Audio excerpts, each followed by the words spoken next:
Thank you so much. Aaron's here now. Good morning. Good morning. How you doing? I'm trying to be positive. It's Monday. It is. Welcome back, by the way. Oh, hey, thanks. How was your trip? It was great. Perfect. You look a little tan, so it's always a plus, right? Yeah, I spent a whole week in the sun. It was beautiful. Nothing better than that. Well, maybe trending. I don't know.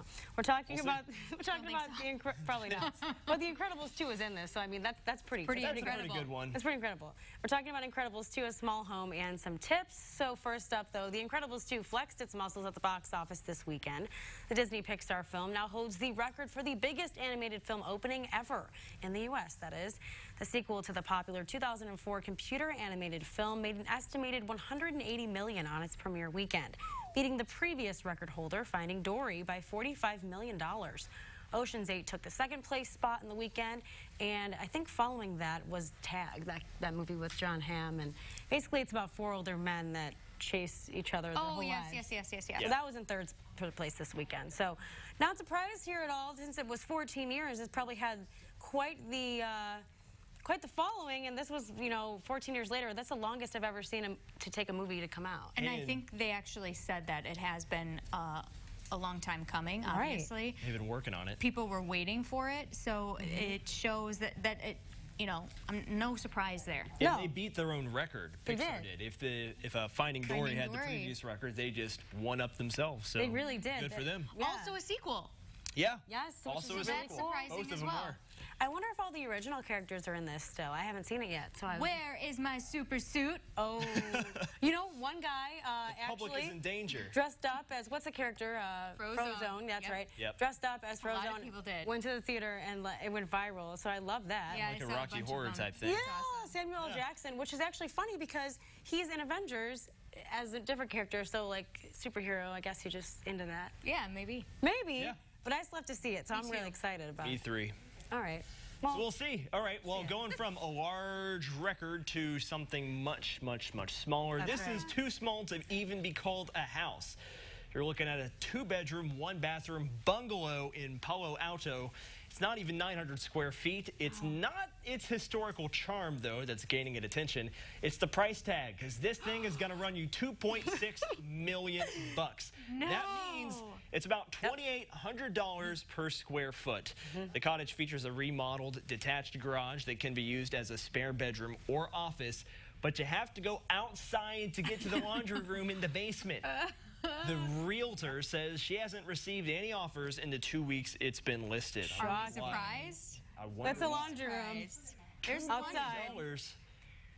I mean, there's a lot of stuff in that area. Isn't that like Silicon Valley? It's or the California around there? So yeah, I mean it's a different market, but this is like. I get that it's expensive, but if you're going to be spending that much money, wouldn't you want more than like a crawl space? Yeah. Basement? More laundry inside. I mean, just a thought. I'm surprised it's even 2 bedrooms. I know, and the bathroom wasn't even. What if they go in and then knock the walls down and make just open the it up? 2 bedrooms a little bit bigger? Well, I read that there are plans to expand this, but it's going to cost a ton of money in order to do it. So they're not sure if it's worth it, considering there's been no attention on it. But now it's getting some attention.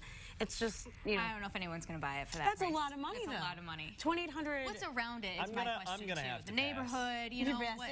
Is it all tiny homes in that area? No, I mean I think it's in a range, but it's interesting where depending on the state you're in, what you can get for your money.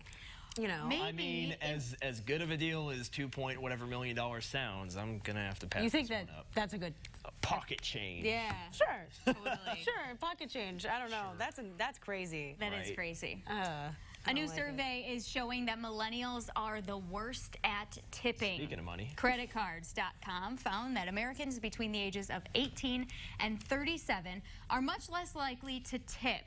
In fact, 10% of people in that age range say they often leave no tip at all. What? Cheapos. Gosh. 1 in 3 millennials leaves less than 15%.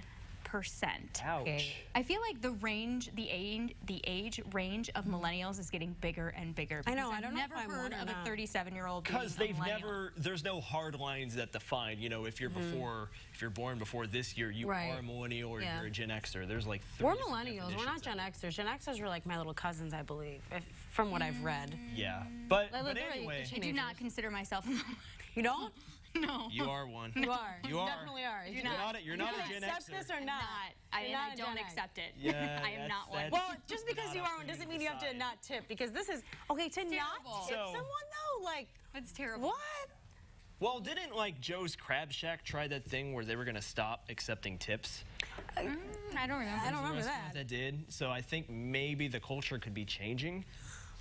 God, but I mean, I would it- feel terrible. I mean, you know, you We've have all this- worked in the service industry. We have. Yeah. And I mean, not just, it's hard work. It is. My mom Yeah. taught me you have to, if they're a good Yeah. server, you have to leave a good tip. I mean, it's just part of life. It's just part of the life. But less than 15%, I guess, is a little bit better than just no tip at all. Yeah. I don't know. Better than No. nothing, Maybe they're just bad at math. you know? I don't know. Do you know how many people whip out their phones and try to do the calculations? They do. Yeah. Sorry. I'm not, if I, Sorry. I'm not Oh the my best at God. math. Oh Can't- my goodness. I can't do the numbers thing. And I mean, Oh Tried it. man. Didn't I didn't work, mean to so call I you did out. this I didn't instead. know that. Oh my gosh. It's okay. Well, that was tipped not off. a- We were tipped off to who gets the phone out now, I guess. And But with that, we want to know what you guys think about this. Go to our Facebook page right now. Our poll today is, have you ever tipped less than you should? Honesty It's hour. all about the service, really. Yes, it's not yes. my fault, I'm bad at math. Go to our Facebook page, vote yes or no, comment with your thoughts on millennials tipping as well. We'll check that at the end of